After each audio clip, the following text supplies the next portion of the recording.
Sayyidina Ali tidak menjawab, tapi langsung dia hunuskan pedangnya dan dibunuh, dipotong lehernya pada saat itu juga. Terjadilah reaksi pro kontra. Kenapa engkau bunuh ya Ali? Sayyidina Ali berkata, Rasulullah mengutus orang ini ke saya untuk saya bunuh karena kekerasan hatinya dan ketidakberadabannya terhadap diri Rasulullah Sallallahu Alaihi Wasallam.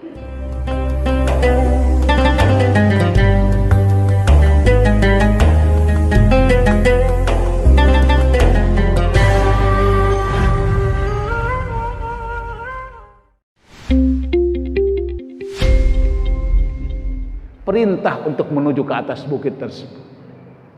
Ya. Apa kata Allah? Ikhla'na 'alaika innaka fi wadin muqaddas itu.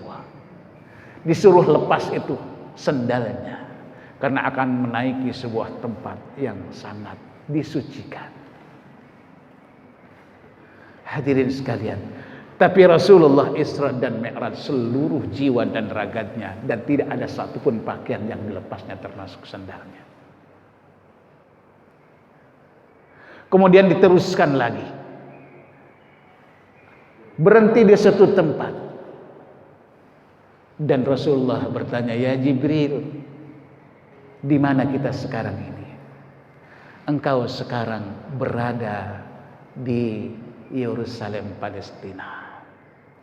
Engkau sekarang berada di Baitul Maqdis. Inilah tanah haram yang ketiga yang Allah pilih setelah Makkah, Madinah, dan Aqsa. Pada saat itu Aqsa adalah merupakan bangunan yang sangat sederhana, kecil dan sederhana. Sekitarnya adalah tanah-tanah lapang. Sekarang Aqsa itu adalah komplek. Ya. Sekarang Aqsa itu adalah komplek yang di dalamnya ada masjid yang bernama Dome of the Rock ataupun Qubbatus Sahra. Ada 4 masjid di sana. Ada Qubbatus Sahra, ada Masjid Burak, ada juga Masjid Qibli, dan ada juga Masjid Marwani. Itu masjid semuanya dipakai. Ya. Bangunan yang sederhana ini sekarang namanya Qubbatus Sahra. Ya. Bangunan yang dibangun oleh para malaikat. Kemudian direnovasi oleh Umar bin Khattab radhiyallahu anhu, kan direnovasi kembali oleh Abdul Malik bin Marwan, dan kokoh sampai sekarang. Ya. Di bangunan yang sederhana itulah Rasulullah Shallallahu Alaihi Wasallam bersama dengan malaikat Jibril atas bimbingannya untuk melaksanakan sholat 2 rakaat. Didorong Rasulullah 1-2 langkah ke depan, mengisyaratkan bahwa Rasulullah supaya menjadi imam dan makmumnya adalah malaikat Jibril alaihissalam.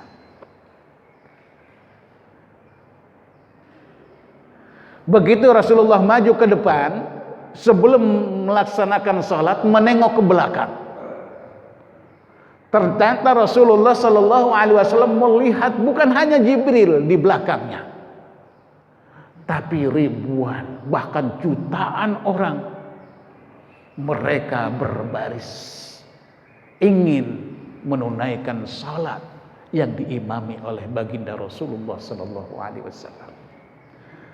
Maka Nabi bertanya, ya Jibril, siapa mereka itu? Jibril menjawab, mereka itu adalah para leluhurmu.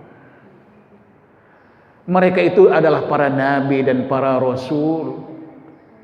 Mereka itu adalah para malaikat yang datang ke sini untuk bermakmum kepada.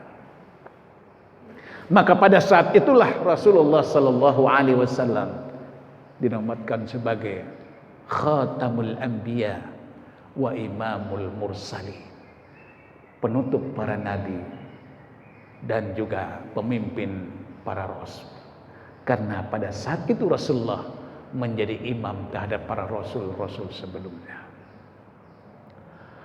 Lalu setelah itu menunaikan 2 rakaat salat. Ada satu pijakan. Ada satu pijakan itu berada di dalam Masjid Qubbatus Sakhra. Batu yang besar. Di situ berdiri Rasulullah dengan malaikat Jibril. Kemudian kembali mengendarai buraknya untuk mi'raj ke Sidratul Muntaha, menembus lapis langit 7. Di langit pertama bertemu dengan Nabiullah Adam alaihissalam. Di langit kedua bertemu dengan Nabi Yahya dan Isa alaihissalam. Di langit ketiga bertemu dengan Yusuf alaihissalam. Langit keempat bertemu dengan Nabi Idris alaihissalam. Di langit kelima bertemu dengan Nabi Harun alaihissalam. Di langit keenam bertemu dengan Nabi Musa alaihissalam. Dan di langit ketujuh bertemu dengan Nabi Ibrahim alaihissalam. Malaikat Jibril mendampingi Isra dan Mi'rajnya itu sampai di langit ketujuh. Di atas langit ketujuh ada yang bernama Sidratul Muntaha, satu tempat di mana akhirnya segala ilmu pengetahuan. Satu tempat akhirnya segala aktivitas makhluk. Rasulullah berjalan sendiri menghadap Allah Subhanahu wa taala dan mendapatkan perintah salat 50 waktu. Setelah selesai turun lagi ke langit ketiga, ke langit ketujuh dan keenam, bertemu dengan Nabi Musa alaihissalam.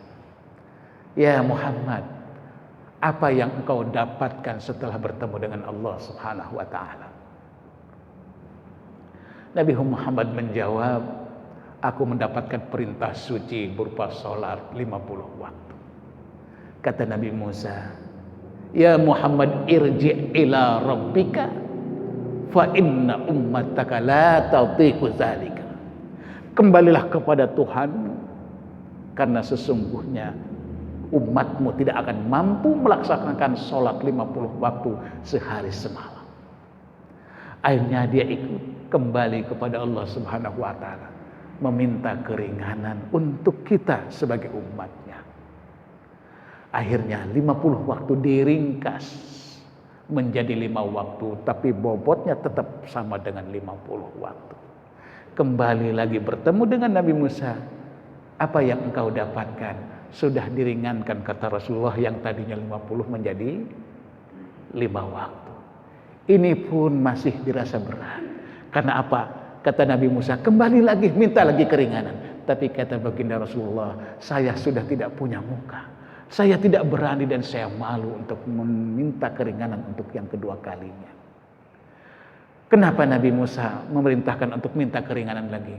Karena 5 waktu pun masih dianggap berat. Maka Allah berfirman, Bismillahirrahmanirrahim, innaha lakabiratun illa 'alal khashiyin. Sesungguhnya salat itu sangat berat dilakukan kecuali orang-orang yang betul-betul khusyuk, betul-betul ikhlas dan niat yang kuat. Maka kita saksikan dan realitanya, betapa banyak saudara-saudara kita yang beriman kepada Allah dan Rasulnya, tetapi mereka enggan untuk melaksanakan salat karena terasa berat olehnya.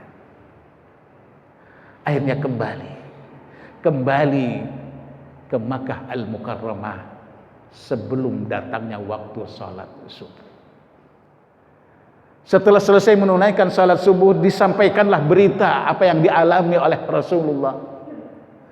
Tapi apa yang terjadi, ada pro kontra di antara mereka yang mendapatkan kabar itu.